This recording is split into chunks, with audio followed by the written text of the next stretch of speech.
गोमांस वाहतुकीच्या संशयावरून कार पेटवून दिलेली आहे। सिंधुदुर्गच्या तिलारी घाटामध्ये ही घटना घडली आहे। भाजपच्या 4 कार्यकर्त्यांना या संदर्भात पोलिसांनी ताब्यात घेतलाय आणि पालकमंत्री नितेश राणेंची रात्री उशिरा दोडामार्ग पोलीस ठाण्याला भेट सुद्धा त्यांनी दिलेली आहे।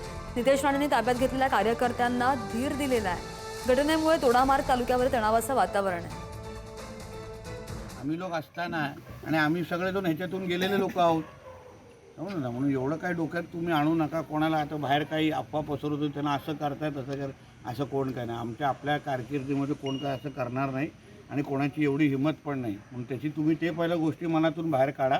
प्रोसिजर वाईज जे काय लवकरात लवकर त्यांना सुखरूप कसं बाहेर काढता येईल ती जबाबदारी माझी आहे, समजून घ्या। जे काय वकील चांगला देऊ, चांगला व्यवस्थित त्यांना बाहेर काढू, कारण शेवटी त्यांनी धर्मासाठी काम करण्याच्या दृष्टिकोनातून हे पाऊल उचललेलं आहे, समजलं ना।